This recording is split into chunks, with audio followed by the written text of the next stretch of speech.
안녕하세요, 푸드박스입니다. 오늘은 제가 좀 특이한 귀한 생선을 가지고 왔습니다. 얼마 전 그 부산 자갈치 경매장에 나타난 생선인데, 이렇게 특이한 생선이 나왔다고 자갈치 대원상회 사장님이 이제 연락이 왔습니다.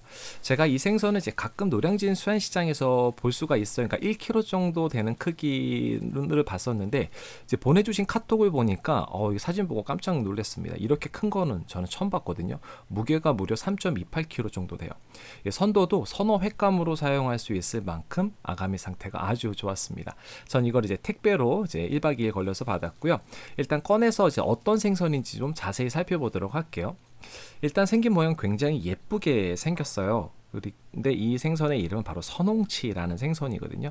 일단 이름에서부터 좀 불타는 게 좀 느껴지죠. 근데 왜 이름이 선홍치인지는 손질할 때 보시면 아시게 될 겁니다. 자, 국내에는 이 선홍치에 관한 자료가 많지 않아요. 그래서 일본 사이트를 좀 살펴봤거든요. 그래서 이름의 유래에 대해서 뭐 어쩌고저쩌고 뭐 설명하는 그런 부분이 있고, 이제 이건 궁금하지 않으니까 지나가고요.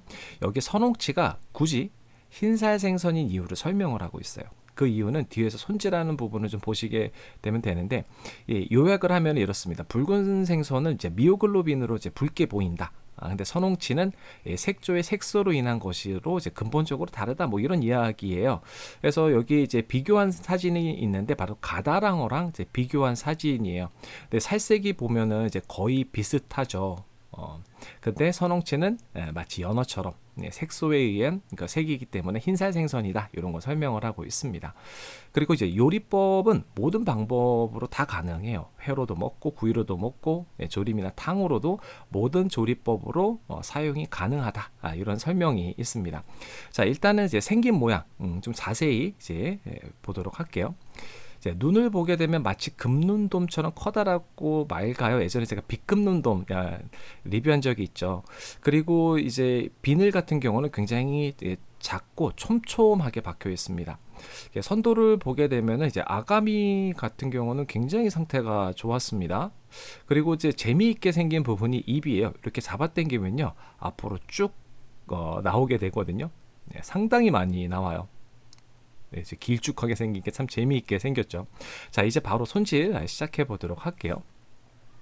자, 먼저 이제 비늘을 치는데 비늘이 잘 안 벗겨집니다. 촘촘하고 굉장히 억세요. 예전에 제가 이게 비늘 때문에 고생한 게 도화돔이 있었어요. 그러니까 도화돔 비늘까지는 아니지만 그래도 단단하게 좀 박혀 있다, 요 정도고요. 그러니까 비늘을 치는 것보다는 칼로 깎아내는 스키빗기가 훨씬 더 편할 듯해요.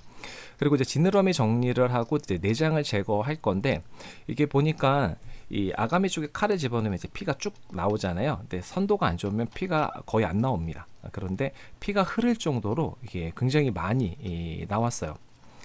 그러니까 그 자연산 이 생선들을 이제 내장을 손질하다 보면은요, 이제 고약한 냄새가 나는 경우가 있습니다. 위에 먹이가 이제 부패하는 경우가 그렇거든요. 그래서 내장을 먹을 게 아니라면은 이제 뭐 먹었는지 궁금해하지 말고 이제 바로 이제 꺼내서 이제 버리는 게 좋아요.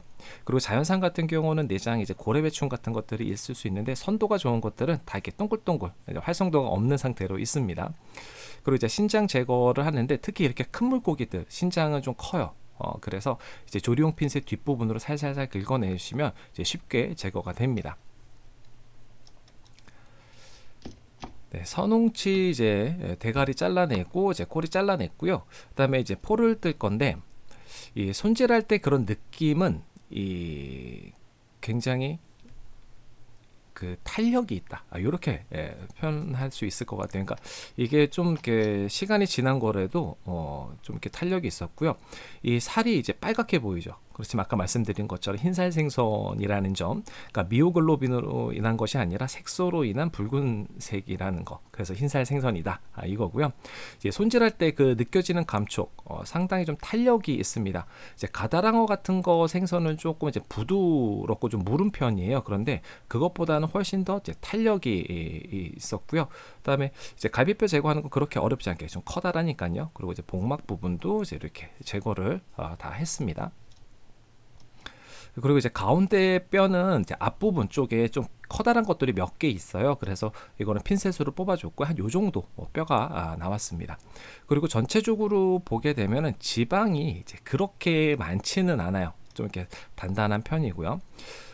그리고 이제 요거는 제가 구이랑 이제 회로 일단 먹어볼 건데, 보통 선홍치는 이제 탈피보다는 껍질째 먹는 게 더 맛있다라고 합니다. 그래서 뱃살하고 등살하고 이제 분리를 했고요. 탈피는 하지 않았어요. 그리고 이제 껍질에 이제 칼집을 살짝 넣어줬고요. 그다음에 토치로 이거를 이제 불맛을 좀 내줬어요. 그러니까 살짝 익혀준다고 보시면 될 것 같고요. 그다음에 이걸 이제 얼음물에다가, 이제 영상에는 없는데 얼음물에 넣었다가 이제 식혀서 이제 물기 제거를 깨끗하게 했습니다. 그리고 이제 썰을 때 보면은 이게 칼이 한 번에 쓱 잘리지 않아요. 그러니까 껍질이 좀 두꺼운 편이에요. 상당히 두껍습니다. 그리고 전체적으로 살은 좀 탱탱한, 칼이 들어갈 때 그런 느낌이 나죠. 그리고 이건 이제 살만 이렇게 살짝 분리했어요. 껍질이 없는 채로 한번 먹어보기 위해서요. 자, 여기서 몇 점 썰어서 한번 먹어보도록 하겠습니다. 네, 회의 질감을 보면은 무르거나 하지 않고요. 좀 탄력이 좀 있어요. 그러니까 껍질층에 기름은 별로 없어요. 근데 식감은 이게 선어로 잡혀온 거잖아요. 그리고 이제 1박 2일 택배로 왔는데도 이 정도 탄력이면 이걸 만일에 활어로 먹거나 아니면 산지에서 바로 먹을 때는 식감이 꽤 좋을 듯 합니다. 물컹하거나 그런 거 전혀 없이요. 식감이 적당하니 좋아요. 재미있는 거는 이게 색은 붉은데 흰살 생선처럼 탄력이 있다는 점, 이런 것들이 좀 재미있는 부분인 것 같아요. 자, 이제 맛인데 이제 숙성이 됐음에도 불구하고요, 감칠맛이 좋거나 그렇지는 않습니다. 살짝 산미가 도는 정도의 그런 맛이 느껴지고요. 그래서 좀 맛이 좀 강하다, 이렇게 느껴지시는 분들도 있을 것 같아요.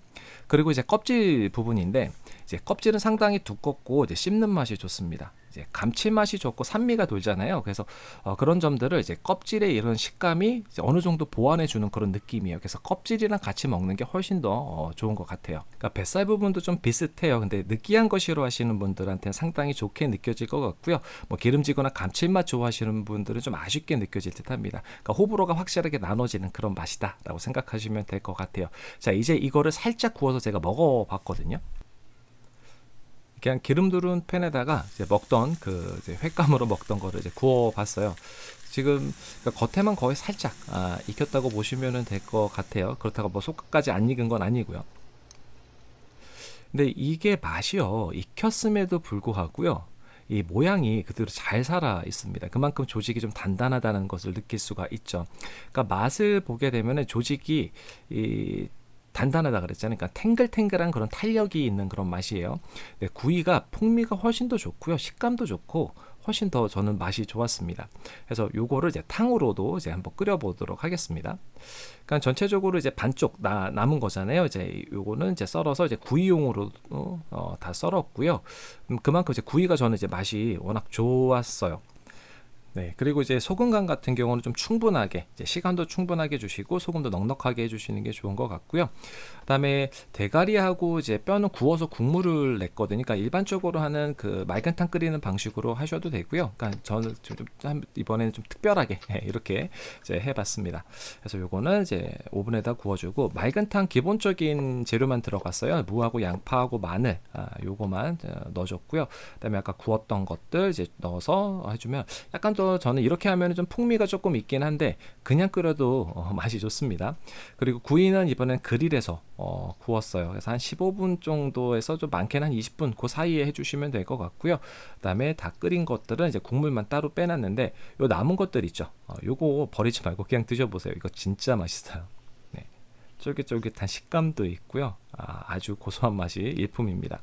그래서 작은 그릇에 이제 국물 옮기고, 이제 마지막에 이제 파로 넣었고요. 그 다음에 이제 그릴에다 구운 거는 불맛을 조금 더 추가했어요. 토치로 살짝 겉에만 이제 불맛을 넣어주고, 그 다음에 구이할 때는 또 초생강 같이 먹으면 완전 맛있거든요. 그래서 초생강하고 이제 와사비하고 이렇게 추가를 했고요. 지금 이제 구이인데 이제 그릴에서 굽는 거하고 팬에서 굽는 거하고 뭐 특별하게 큰 차이는 없는 것 같아요. 근데 제가 아까 토치로 불맛을 살짝 냈잖아요. 그러니까 그게 조금 더 풍미를 더 올려주는 것 같고요. 지금 조직은 아까 말씀드린 좀 탄력이 있게 좀 탱글탱글한 그런 식감이고 굉장히 고소해요. 이게 그러니까 기름이 별로 없는데도 이거 굉장히 구이로 맛있고요. 소스는 폰즈 소스에 찍어 먹는 게 훨씬 더 맛이 좋네요. 그리고 이렇게 초생강이랑 같이 이제 와사비 같이 해서 먹으면 훨씬 더 맛이 좋습니다. 네, 탕은 이거 무조건 먹어봐야 돼. 이거 정말 추천합니다 정도는 아니지만 그래도 괜찮은 편이었어요. 자, 맛은요 이제 개인의 기호에 따라 다르잖아요. 근데 제가 느낀 걸로 좀 말씀을 드리면 선홍치회는 기호에 따라서 호불호가 있을 수 있을 것 같아요. 근데 이제 구이나 탕 같은 경우는요 누구나 다 좋아할 만한 그런 식감과 맛이었습니다. 그래서 기회가 되신다면 한번 드셔보시는 것도 좋을 것 같아요. 그리고 마지막으로 좋은 생선 보내주신 자갈치 대원상의 사장님 다시 한번 감사드리고요. 네, 오늘 영상 여기까지고요. 가시기 전에 구독과 좋아요 알림 꼭 부탁드려요. 다음에 또 봬요.